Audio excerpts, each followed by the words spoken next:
Love this podcast? Support this show through the Acast supporter feature. It's up to you how much you give, and there's no regular commitment.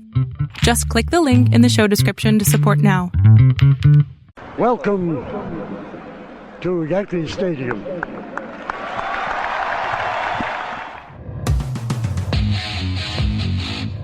They win the final game 5-2 to remain the baseball champions of the world. The Yankees, with this 9-0 crusher, have won their 17th World Series. The Yankees again are world champions. The Yankees win their 21st World Series.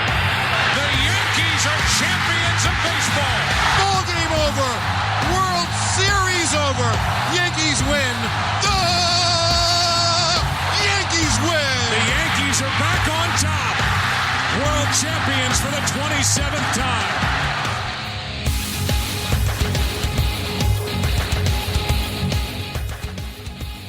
Welcome back, Yankee fan. This is the Chase for 28. This is episode number 87, and it's another November podcast. My name is Chris, and I am joined, as always now, by the podcast Padre. What's up, Pop? What's up? You enjoy your Thanksgiving? It was delicious. How about you? Yeah, bunch of turkeys, I tell you. God, I hate the winter meetings and all this nonsense. And we're not even at the winter meetings yet. Yeah, it just keeps dragging on. Rumors. That's all we get every day, rumors. Yes, we came close. Juan Soto fooled us all with his big announcement the other commercial? Day. Yeah, I saw that commercial.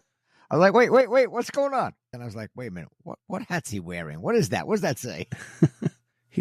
Yeah. I like when he looked at the camera and he said, what? You thought I was going to say something else? Very clever. He's about to have like $1 billion in the bank, and he needs to do an endorsement deal. Well, if he comes to New York, he's going to get a lot of endorsement deals. That's true. Well, his pocket money. Yeah, he's got to be able to get a cab, right? Yeah, right. This past year that he played with the Yankees, did he get endorsements? I don't think he did. Not that I'm aware of. Maybe people were waiting to see. Let's see where you end up. Probably.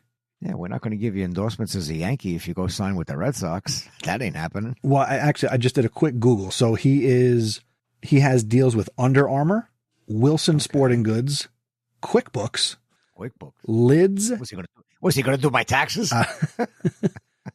I guess so, maybe. And Lids, which is the hat store in the mall, and Glue Mobile, GLU Mobile. Glue Mobile. I guess. I mean, really the big ones there are Under Armour and Wilson Sporting Goods. Oh, I guess I put money in his pocket. That last hat I bought was from Lids. There you go. All right. So since our last episode, we had a couple things happen, but one thing we didn't do in the last episode is give a trivia question. Now we're going to have a trivia question for you at the end of this episode. So we didn't forget about it. We just didn't do one last episode. So we're going to get back on track with that. And I believe you have a good one for us today too, right? Well, yeah. Well, because some things happened since the last episode that triggered a new trivia question. Yes. All right. So let's get to the news. Since our last episode, early in November, Aaron Judge officially won and was announced as your 2024 AL MVP. Yes. Second one. He is a 2-time AL MVP. I forgot who it was, but some people were saying he was robbed. He should have been his third. Should have got it in 2017. You know, and I did see some graphics that came out after that when you compare his 2017 season and you look at his stats compared to Jose Altuve, he was robbed of the MVP award that year. Yeah. I do not know what would compel, just looking at stats, what compelled so many people to vote for Jose Altuve as your MVP that year. Again, you can't go back and change it. Whatever. Altuve's a cheater. He knows it. We know it. They know it. It's like that commercial on TV. How do you sleep at night? Yeah. So Aaron Judge becomes a multi-time MVP with the Yankees. He joins A-Rod, who was a multi-time MVP in 2005 and 2007. Mickey Mantle was a multi-time MVP. He won the award in 1962, 1957, and 1956. Yep. Roger Maris was also a 2-time MVP in 60 and 61. Yogi Berra in 55, 54, 51. Yeah. DiMaggio was a multi-time MVP award winner. DiMaggio won the MVP award in 47, 41, and 39. And Lou Gehrig was a multi-time MVP award winner in 36 and 27. Yep. That's what happens when you win the World Series every year. You guys get the MVP. Yeah. Babe Ruth, kind of a slouch. He only won the MVP award once. Well, they didn't have it in the beginning of his career. Well, he won it in 1923 and never again. I'd be interested to see who won the MVP award in 1924 and what were his. No, you mean 27. No. Babe Ruth won it in 23. I'd like to see who the MVP was in 1924. You mean you're not Googling that as we speak? I am Googling it as we speak. 1924. Walter Johnson. He was a pretty good ball player. Pretty good pitcher. Pretty good pitcher. Not as good as the guy we talked about last time that pitched 4,000 innings in a week. That's right. Whose name escapes me. Who was MVP in 1925? Roger Peckinpah. I've heard of that name. Keep going. Who won in 27? Hold on, 26. 26? George Henry Burns, 27. You mean George Burns, the comedian? I don't know. Oh, wow. Lou Gehrig won it in 1927. All right. We'll give it to Lou. His notable stat that year, 173 RBIs. Oh. Nobody comes close to that anymore. Mickey Cochran won it in 28. 29. Lou Fonseca. Okay. Hit 21 home runs. That's okay. Batted .381 for the Indians. Oh, well. So congratulations to Aaron Judge. What were his numbers this year? 58, 142, 321, 322. 58 home runs, 144 RBIs, 180 hits. He batted .322. On-base percentage, .458. Slugging, well over 1,000. Did he stay under 200 strikeouts? Let's see. Strikeouts. 171 strikeouts. Not his career high. Put the ball in play. Yeah. Yes. All right. But don't forget our other award. Not the only award winner. We have Luis Gil. Last time he had won, I don't know, some Fugazi Rookie of the Year type thing, but he was officially named as the American League Rookie of the Year for 2024. Yes. You know, when they recapped his stats after he won, you kind of forgot like how good he was with opposing hitters' batting average against him and whatnot. Runs allowed. If he didn't have the first half of the year that he had, I don't know that the Yankees were as good as they were. That's true. They were rocking and rolling in the beginning of the year. A lot of that was because of him. He filled in admirably for Cole. Very much so. I think Judge was the unanimous AL MVP. He got all the first place votes. But for Rookie of the Year, Gil got 15 first place votes, 10 second place votes, and a third place vote. So he had 106 points. So he took the award narrowly over Colton Cowser of the Orioles. And in third was Austin Wells. Austin Wells, yeah. Well, if Austin Wells had played more in the beginning of the year, would have been a two-man battle. He didn't really get to play until Trevino got hurt. Yeah. And he is the first Yankee Rookie of the Year since Aaron Judge won the award in 2017. Right. And prior to that, you had Derek Jeter win the award in 1996. 96. And he joins Judge, Jeter. Dave Righetti won the award in 1981. Thurman Munson was the Rookie of the Year in 1970. Maybe you can tell me about this guy in 1968. Stan Banson. Stan Bonson. Bonson. Okay, I wasn't there. You tell me. Stan Bonson, right-handed pitcher. Tom in his whole career. Okay. Tom Tresh. Tom Tresh in 62. Yep. Tony Kubek in 57. The great Bob Grimm in 1954. Gil McDougall, 1951. So the Yankees have had a number of Rookie of the Year. Yep. Tom Tresh was a switch hitter. He came up as a shortstop. He replaced Kubek, and then he went into the outfield. He played left field. He was a switch hitter. And this is the first time since 2011 that you had two pitchers win the Rookie of the Year award. So Gil was complimented by Paul Skeens of the Pittsburgh Pirates. Oh, yeah. I don't think there was any doubt he was getting it. No, what a year he had, from pitching in college the year before to coming up and making the impact he did with Pittsburgh. Yeah. And they become the first pitching pair to win the award since 2011, when Jeremy Hellickson won the award for the Rays and Craig Kimbrell as a reliever won it for the Braves. All right. So before we hit record, we were talking about what we wanted to talk about in this episode, and one word came up from you, and that was rumors. Lots of rumors every day. Rumors. Now, so as we're recording this, we do not know where Juan Soto is going to sign, but in our last episode, for you, if you missed it and didn't listen to episode number 86, we both came to the conclusion that we don't need to sign Juan Soto, and we could probably better use $650 to $700 million to outfit this team. Yeah, that's with all the rumors you keep reading about. My mind still says, like, they had to sit down with Soto. So I'm Juan Soto. All right, I sign with you for X dollars. My question to the Yankee hierarchy is still going to be, what else are you going to do? You need a first baseman. You need a third baseman or a second baseman. Like, what else are you going to do? If you tie up this money with me, how are you going to fill in these other positions? I would have loved to have been the fly on the wall to hear what they said to him. That's if he even asked that question. I'd ask, because he wants to be with a perennial winner. So I know. Now, hold on. I don't think that's entirely true, because I do believe the people that say he will go to the offer that gives him the most money. So if he had a meeting with the Mets, combination of both. If he had a meeting with the Mets, combination of both. No, I get that. But if he had a meeting with the Mets, what are they going to say to him about how are you going to plug do the Mets have more holes than the Yankees to fill? If I was an avid Met fan, I'd maybe be able to answer that. Okay.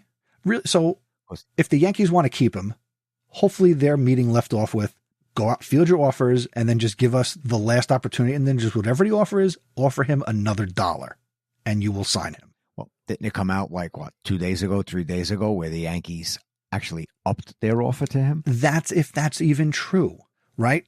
Remember, his agent is Scott Boras, who is going to do everything he can to get every last shilling from whatever team he goes to.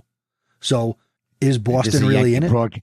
This is a Yankee broadcast. Don't say the word shilling. Oh. Are the Red Sox really in it? Or is that people leaking are they playing the Yankees against themselves? Could be. Now, I'll be honest. If I'm the Yankees and I'm serious about signing him, we have a number in our head. We have a number of years in our head, and that's going to be our best offer. And I think they've been pretty good in the last 15 years about not, competing against themselves. They're not going to outbid themselves. I've been hearing less than the 15 years now with a couple of articles. Some people saying 12 or 13 years, which, even 13 years gets him to the age of 39. So is that where we're at now, where if you're a good ball player, you want to be signed until you're 40? Another year, another $1. You're willing to sign me? That's true. That's what Bryce Harper did. He signed the contract. Till he's 39.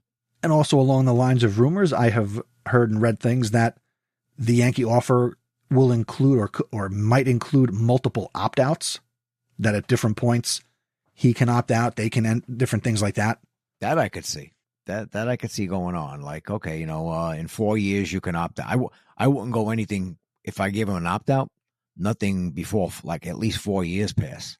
I don't want to go through this again before that. Oh, yeah, no. So, because I don't think he'd be like Garrett Cole and opt out to opt back into not opting out.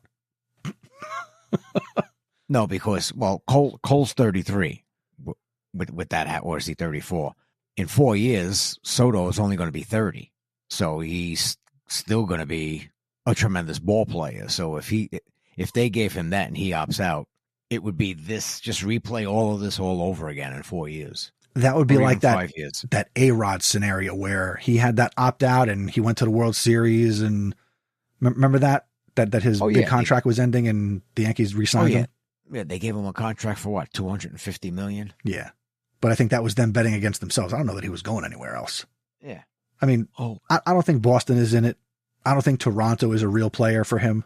No, So no, I think this is a Yankee Met thing. Yes.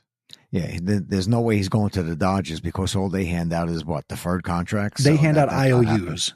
Yeah, we will pay your grandchildren.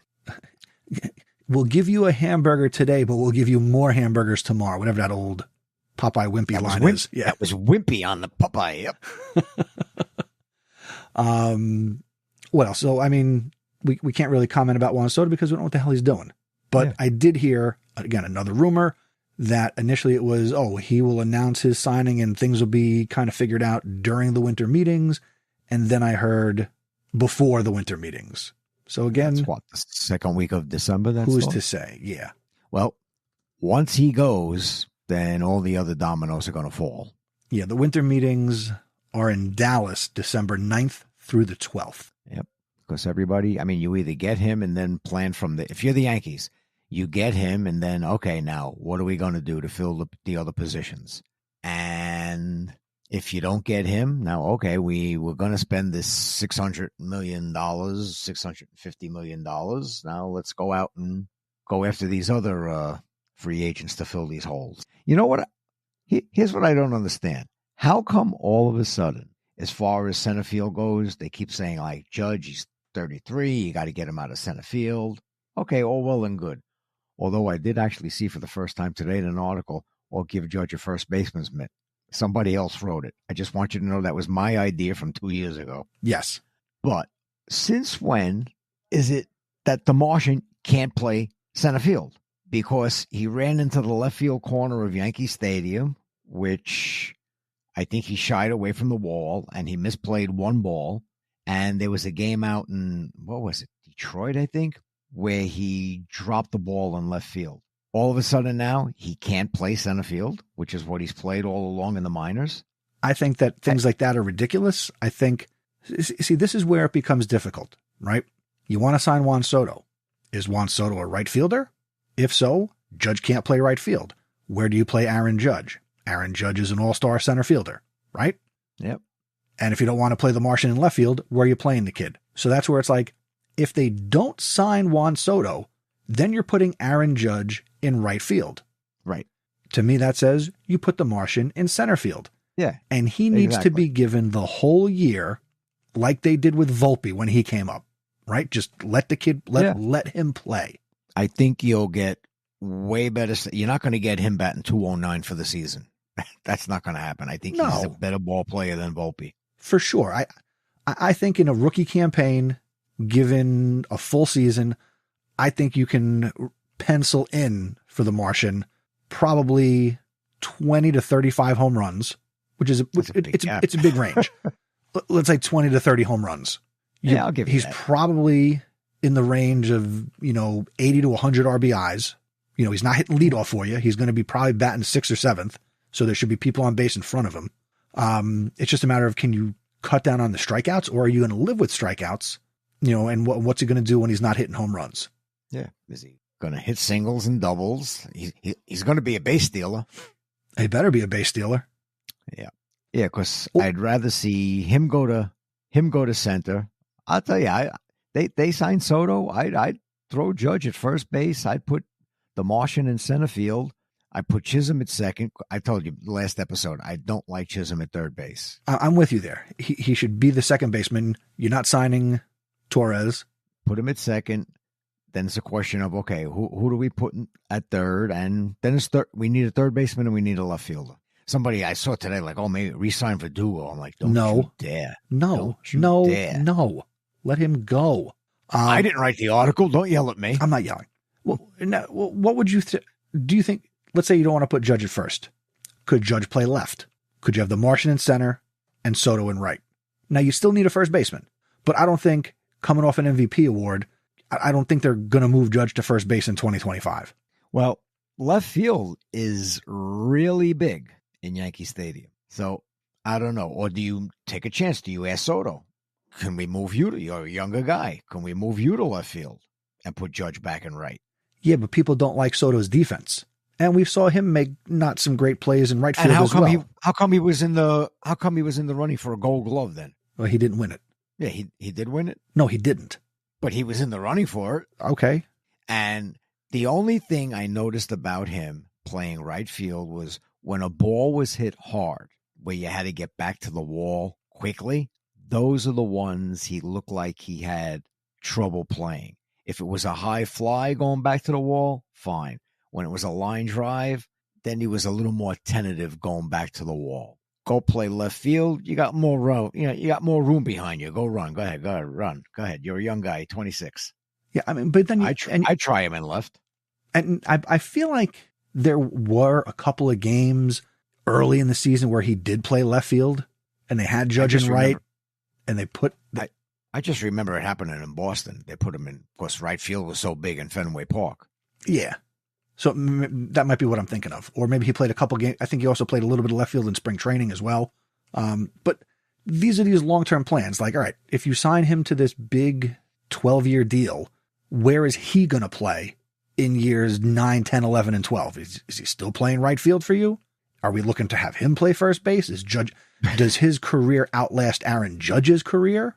Actually, it probably will, because Judge has got 7 more years left on his contract. And that's probably it. Yeah, that gets him. I think that gets him to age 39. If he's still hitting 45 to 50 home runs, you're going to sign him again. I mean, the man's a freak of nature. Put it that way. I mean, his size and whatnot, the way he runs. Aaron Judge is just a damn freak of nature. Yeah, he's 32. He turns 33 in the beginning of April. His birthday is April 26th. He will turn 33 at the start of the season. Yeah. So Soto's contract he will be a Yankee after Judge is done. Yes, if he gets 12, 13-year contract, yes, he's going to be around for 6, 7 years past Aaron Judge. Isn't that funny not funny, but that's interesting to think about. For as good as they are in the lineup, you're still going to have, and I think Soto is only going to get better with age in terms of how he approaches the strike zone and what he does. You know, he's going to be a tough out the older he gets. With, again, the more experience he gets, he's going to be like a Tony Gwynn type in his 30s. Yeah. See, that's something I thought he stopped doing later on in the season, going the other way. I remember earlier in the season, he'd flip his bat and just shoot it out into left field, and you get a single, maybe a double. Yeah. But you got a base runner. I thought he got away from that a little bit as the season went on. But I think his walks picked up. I think he got way more. I think he got a lot more comfortable being willing to, work the count, take the walk, get on base. Which was, there was something from Aaron Judge where he was like, it's nice batting behind him because he's going to make the pitcher throw, and I get to see everything the pitcher's got. Yeah.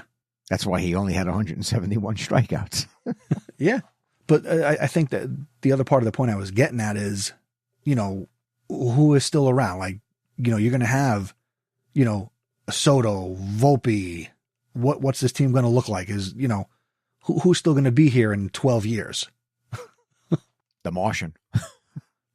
Right. Yeah. Yeah. Yeah, because he's only 21. And what I'd really like to see is Jason Dominguez get that full season, have a Juan Soto around to kind of see how you play the game. Yeah. And I'll be honest, between Aaron Judge and Juan Soto, I would love Dominguez to spend a lot of time with Juan Soto. Yeah. I'd put him in there. I'd make him bat fourth. I'd put Stanton behind him to protect him. Make him see a lot of pitches. Because it doesn't matter with the pitching. The kid's a switch hitter. That's who they got to come up with.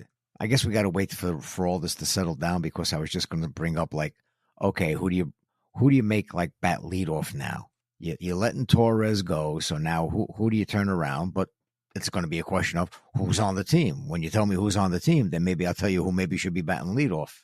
I think maybe you're going to see them try to start the season again with an Anthony Volpe batting leadoff. Maybe. Kid's just got to put it in his head. Forget the damn home runs. Go up the middle. He was the same thing at the beginning of last year, where at the beginning of the season, you saw him hit a lot of balls to right and right center. Yeah, he was batting 275, 280. He was in there. Fine. That's perfect. Do that. You don't have to hit 20 home runs. You're fine. Just get on base. You got, if you're going to have Soto and Judge coming up after you, just get on base. That's all you got to do. If you pop one every once in a while, God bless you. Hit 10 to 12 home runs for the year and call it a day. Let me ask you this. Score 140 runs a year. There you go. Yeah. All right. A little bit of a topic shift, because this has been revolving around, Juan Soto and how that impacts things. I'll just put the name out there. Are you interested in Nolan Arenado at 33 years old playing third base or first base for the Yankees in 2025? See, that's just it. Everybody they're talking about, is he 33 or 34? He's 33. 33. They said he's still a top defenseman. And who's the other one? Christian Walker to play first base. Again, he's 34. You know, if you sign them to a 3-year contract, what are you getting with them? Are they going to give you one good year and then they're going to start to fall apart? And you know, how you getting rid of them? Right. So these are guys where I'm not signing them to 4 and 5 year deals, right? You know, Christian Walker, you know, he's going to be 34 at the start of the season. His birthday's in March. Last year, he hit 26 home runs, 84 RBIs. The year before, 2023, career high 33 home runs, 103 RBIs. The RBIs were the career high, but he's played in Arizona his whole career. Yeah. Like I said, I can't see signing either.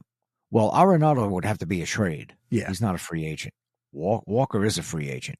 I wouldn't be going past a 3-year contract. But again, I mean, you just got rid of Rizzo and he's 35. But again, Rizzo fell apart physically. Yeah, this guy seems to still be able to play ball. The other name that's out there is Cody Bellinger, who plays left field. He's 29 years old. His birthday's in July, so he'll be 30 during the season next year. Do you give him a first base glove? Or is he somebody you go get and he plays left field? Again, that's what I've seen about him. You get him, he could be your first baseman and he could be your left fielder. Again, what happens with Soto dictates the rest of this. Do they go after these guys? And what pitcher are they going after? And if they make a trade, as we've said before, hopefully, you know, part of the trade is like we include Stroman. You know, he was a good boy this year, but I don't think he's part of the plans. You know, if you're going to sign another pitcher, then Stroman's got to go. Well, here's a name that I saw floated around for pitcher, and he's got some familiarity with the Yankees. Would you re-sign Luis Severino? Because he's a free agent. You know what I would want Severino for? Long relief? My closer. Ooh, that could be interesting. I'd bring him on and I'd say, I don't want you to be the closer right away. You know, start off. You're going to be the 7th inning man, the 8th inning man. And once you get your feet wet with it. What about Luke Weaver? Right there, the two of them. You know how they say sometimes I want somebody to come in and be able to blow you away? Uh-huh. I think I would consider Severino blowing you away more than Weaver. But again, if he could do it, hey, I got two guys. Severino is 30 years old. He'll be 31 in February. Yeah. Weaver's 33, right? I think. I'll get to Weaver in a second. Okay. With the Mets in 2024, he started 31 games, had a shutout, pitched 182 innings. Let's see. His ERA was, where is it? 3.91. I got a duck for a second. No problem. 79 earned runs, gave up 23 home runs, 60 walks, 161 strikeouts. That is not a career high, but most strikeouts in a while. What else? Faced 761 batters. So I think that's interesting to think about. Luis Severino coming in and playing more of a bullpen role, but I also wouldn't be opposed to him coming back and being a 4th or 5th starter. I also heard, could the Yankees consider moving Carlos Rodon in the offseason? I think they really regret signing him. Do you regret signing him? Because 2 years, I'm not impressed. You know, he had a real strange season. If not for, I would say, 2 short, bad stretches, he could have been a 20-game winner. Oh, yeah. He was 16-9. Yeah. I'm sure He had that one stretch, I remember, in the middle of the season, but then there was another one at some point. But that was that whole stretch where the team stunk in general, where I'm sure you could have given all the pitchers 4 more wins. But I'm telling you, well, why don't you listen to me? I'm telling you, he could have been a 20-game winner. And I would have been sitting here now saying it was an ugly 20 games. 20 games is 20 games. I don't think they're going to get rid of him. If anybody's going, sad to say, I think Nestor's on the block. He's a free agent. He is? Yeah, they didn't offer him anything. You sure? I'm pretty sure. Check that one out. All right, you keep talking. Yeah, I didn't think he's a free agent. I don't think he had enough years in. Because they still keep talking about how he's like the sixth man in the rotation now. Yeah, I just saw that somewhere. Yeah, no, he's non-tendered. Non-tendered. I wonder why they still keep listing him then. I'll double check. I'm going to my favorite sporttrack.com. No, according to this, he's making $8.3 million next year. Yeah, he's not a free agent. Yeah, he's signed through next year. Although this says estimate. So maybe he's going to arbitration. That's an arbitration number.